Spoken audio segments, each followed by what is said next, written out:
en fait des microscopes pour étudier les plantes. Il a fini par constater que toutes les plantes qu'il observait étaient constituées de cellules, en fait, bien sûr, puisque les plantes, ce sont des êtres vivants, donc, et tout être vivant, donc, est composé des unités structurales et fonctionnelles qui sont des cellules. Durant l'année 1839, le zoologiste, quand on dit un zoologiste, c'est-à-dire ce sont les chercheurs qui s'intéressent à l'étude de ce qui est en fait monde animal, c'est-à-dire la biologie animale.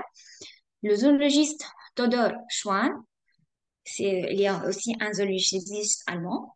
Il est arrivé donc suite à l'observation de multiples organismes animaux à la conclusion que tous les animaux aussi sont aussi faits ou bien composés de cellules.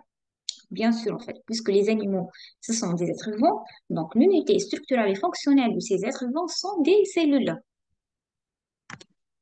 Oui, durant l'année 1858, le médecin allemand aussi, Rudolf Virchow, a affirmé que les cellules naissent du résultat de la division cellulaire.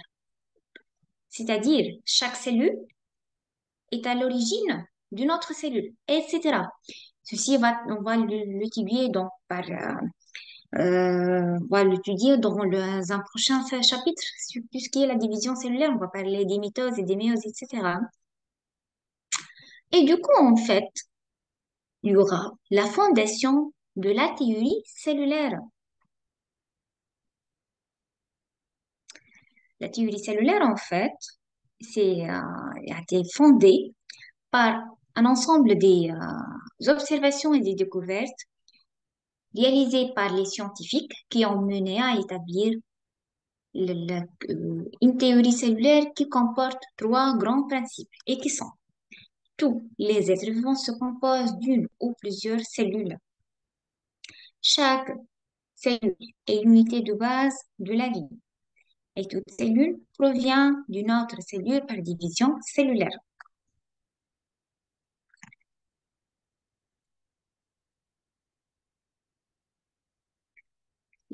Et en fait, cette théorie-là a été mise en place essentiellement par les deux savants allemands Matthias Schlandin et Theodor Schamann durant les années 1838-1839, suite à plusieurs observations de multiples organismes animaux et végétaux. Ces deux savants, en fait, ils sont arrivés à formuler la théorie cellulaire à travers les deux principes suivants, et que sont tous les organismes sont constitués d'une ou de plusieurs cellules, et que la cellule est l'unité structurale de la vie. C'est-à-dire, tout être vivant ou bien tout micro-organisme, c'est composé d'un ensemble des unités structurales qui sont la cellule.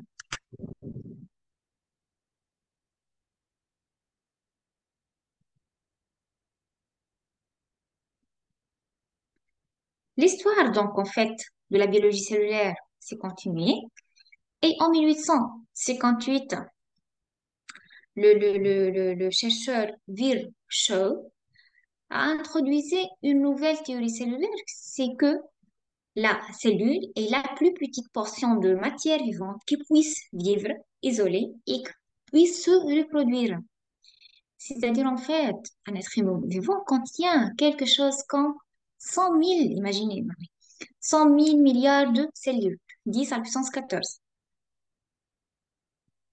Donc, ainsi, on peut dire quoi donc? Que chacune de ces cellules est un être vivant. Donc, une cellule, elle peut assurer toute seule la reproduction. Elle peut assurer en fait toute seule de continuer à être vivante.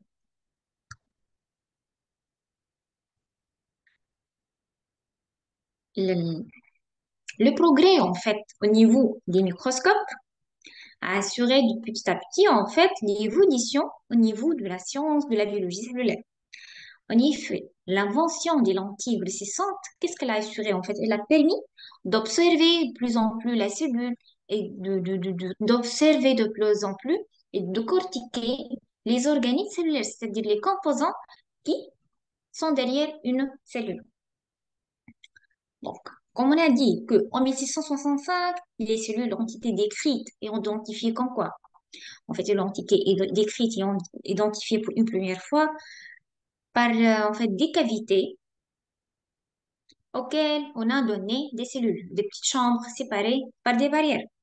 Puis, avec les lentilles en fait grossissantes, de plus en plus, on a dit en 1770 que les tissus des plantes sont composés de cellules. On a dit à ce point-là qu'on a les cellules, ces cellules-là en fait ont été appelées comme des cellules de Malpighi.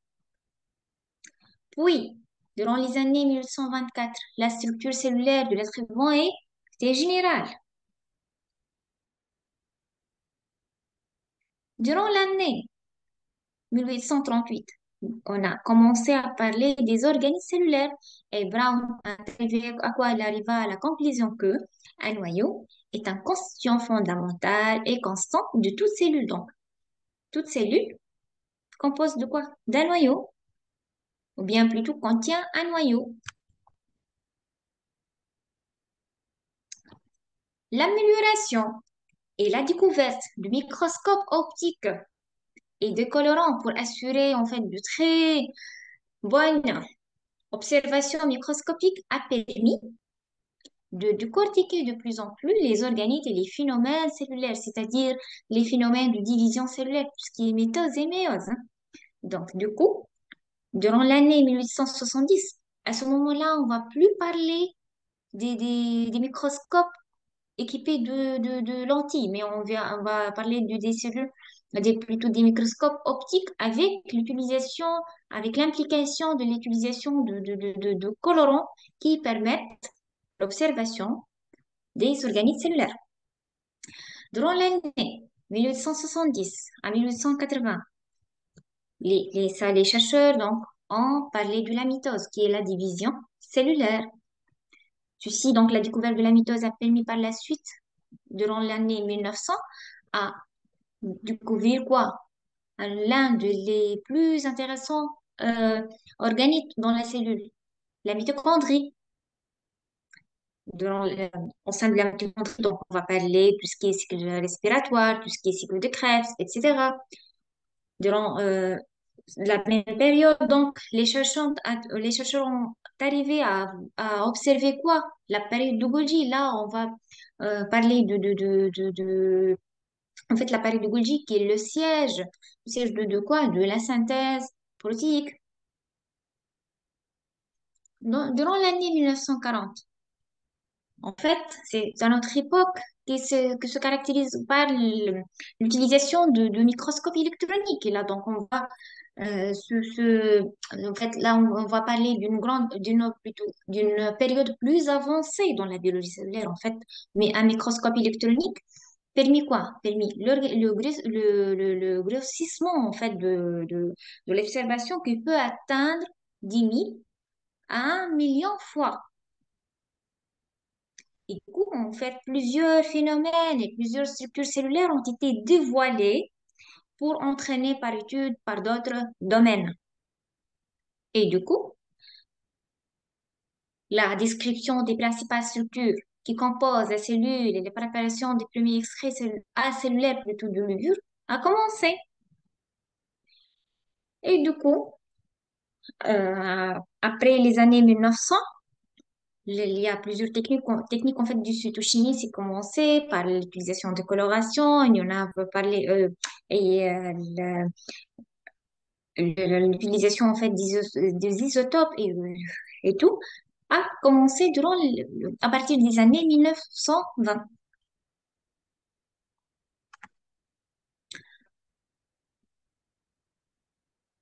À partir de cette époque-là, en fait, suite à l'invention de microscopes électroniques, il y a eu aussi la mise au point des techniques de fractionnement cellulaire et de purification. Et du coup, en fait, l'étude